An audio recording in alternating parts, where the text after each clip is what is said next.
नहमदुहु व नसल्ली अला रसूलिहिल करीम अम्मा बाद अऊज़ु बिल्लाहि मिनश शैतानिर रजीम बिस्मिल्लाहिर रहमानिर रहीम अस्सलामु अलैकुम व रहमतुल्लाहि व बरकातुहू। जिस तरह तमाम अहबाब के इल्म में है कि पाकिस्तान के वज़ारत मज़हबी उमूर की तरफ से हज बैतुल्लाह 2026 की रजिस्ट्रेशन का आगाज़ 27 जून को किया गया है। इसके तहत जो वज़ारत मज़हबी उमूर की हिदायत हैं उसके मुताबिक वो तमाम अफराद जो कि 2026 में हज बैतुल्लाह की हाज़िरी के ख्वाहिशमंद हैं, उन सब के लिए लाज़मी है कि वो 9 जुलाई से पहले अपनी रजिस्ट्रेशन मुकम्मल करवा लें। अगर ये रजिस्ट्रेशन नहीं हुई तो वो अफराद हज की एप्लीकेशन या हज के वीज़े के लिए एलिजिबल नहीं होंगे। इन चीज़ों को सामने रखते हुए बहुत ज़्यादा लोगों की तरफ से ये सवाल आ रहा था कि इस रजिस्ट्रेशन को हम जल्द अज़ जल्द किस तरह कर सकते हैं। तो आज की इस वीडियो में हम प्रैक्टिकली 2-3 मिनट के अंदर घर में बैठे-बैठे एक आम मोबाइल या कंप्यूटर के ज़रिए से अपनी रजिस्ट्रेशन का अमल को मुकम्मल करेंगे और उसकी रजिस्ट्रेशन का प्रिंट भी हासिल करके ले लेंगे। हमारी ये तमाम वीडियोज़ हमारे यूट्यूब चैनल हज बैतुल्लाह के ऊपर भी मौजूद हैं और इसके अलावा हमारे व्हाट्सएप ग्रुप के ऊपर भी सारी डिटेल्स मौजूद हैं। यूट्यूब चैनल का लिंक, व्हाट्सएप का लिंक और इस ऐप पोर्टल का लिंक, ये सारी आपको वीडियो डिस्क्रिप्शन में भी मिल जाएँगे। तो आप वहाँ जाकर ये डाउनलोड कर सकते हैं, दोबारा देख सकते हैं, ये इस प्रोसेस को फ़ॉलो कर सकते हैं। आइए हम इस काम को बाकायदा आगाज़ करते हैं। तो सबसे पहले अपने मोबाइल या अपने कंप्यूटर के अंदर ये लिंक applyonline.hajinfo.org ये अपने मोबाइल में या अपने कंप्यूटर में खोल लें। जैसा कि इस वक्त आप लोगों को अपनी स्क्रीन में नज़र आ रहा है कि ये पोर्टल खुला हुआ है और इसके ऊपर इसकी इंस्ट्रक्शंस की डिटेल्स भी आ रही हैं। तो इस इंस्ट्रक्शन की डिटेल्स को ये क्रॉस का बटन दबा के बंद करें और इसके बाद आप अपने अगर आपने इस पोर्टल पे पहले अकाउंट नहीं बनाया हुआ है तो साइन अप कर लें। अगर अकाउंट बनाया हुआ है तो उसके ज़रिए से आप अपना CNIC, आपका पासवर्ड और ये जो काले बॉक्स में आपको तस्वीरें नज़र आ रही हैं, इसको आप नीचे टाइप करके लॉगिन का बटन दबा दीजिए। रजिस्ट्रेशन का प्रोसेस पिछली वाली वीडियो में दिखा दिया गया है, तो आप पिछली वीडियो से भी रजिस्ट्रेशन को देख सकते हैं। जब आप लॉगिन कर लेंगे तो आपके सामने पूरी डिटेल आ जाएँगी, इसमें इंस्ट्रक्शंस हैं।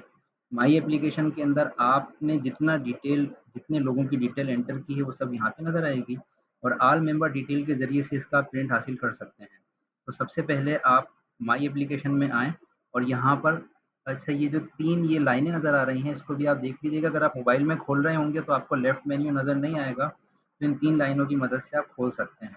अब यहाँ ऐड का बटन दबाएँगे तो आप एप्लीकेशन ऐड करने में आ जाएँगे। अगर आप अकेले हैं तो यहाँ पे 1 सिलेक्ट करेंगे। अगर आपके साथ 2-3 और लोग जा रहे हैं, जैसे 2 लोग आपके साथ जा रहे हैं तो यहाँ 3 सिलेक्ट करेंगे आप। अब यहाँ पर आप अपना मुकम्मल नाम एंटर करेंगे। इसका तरीका ये है, जो पासपोर्ट बनाया जाता है, अगर आपका पासपोर्ट नहीं बना हुआ है तो आप ये कर सकते हैं कि अपने नाम को 2 हिस्सों में तोड़ के दोनों टेक्स्ट बॉक्सेस में अलग-अलग रख सकते हैं। इसके बाद आपके वालिद का मुकम्मल नाम आप यहाँ पर एंटर करेंगे। इसके बाद आप अपनी डेट ऑफ बर्थ यहाँ पर सही तरह लिखेंगे। डेट ऑफ बर्थ लिखते हुए ये ख़याल रखिएगा कि पहले दिन, फिर महीना, फिर साल।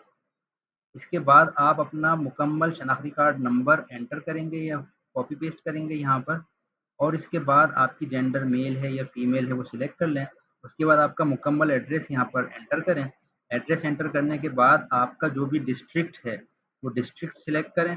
डिस्ट्रिक्ट के नीचे तहसील का ऑप्शन आएगा, वो वहाँ से आप तहसील सिलेक्ट करें। इस चीज़ का ख़याल रखिएगा कि तहसील के खाने में जो कुछ भी आपने सिलेक्ट किया है वो एज़ इट इज़ आपके एड्रेस के आखिर में लाज़मी तौर पर आना चाहिए, ये लाज़मी है इस पोर्टल का।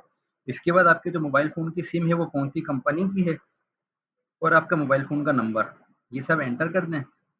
एंटर करने के बाद एक दफ़ा पूरी डिटेल को अच्छी तरह तफ़सील से, सहूलत से पढ़ लें कि इसमें कहीं कोई गलती तो नहीं रह गई है। एक-एक चीज़ को गौर से पढ़ लें, देख लें, समझ लें। अगर उसमें कहीं कोई गलती की गुंजाइश है तो आप उसको सही कर लें। अगर खुदा ना ख़ास्ता अगर आपने बाद में अगर आपको नोटिस होती है कि कोई गलत चीज़ आ गई है तो बाद में भी आप इसको करेक्ट कर सकते हैं, कोई फ़िक्र की बात नहीं है। लेकिन बेहतर ये है कि सेव करने से पहले करके, देख के और उसके बाद आप जब सेव कर लेंगे तो सेव सक्सेसफुली का ऑप्शन आ जाएगा।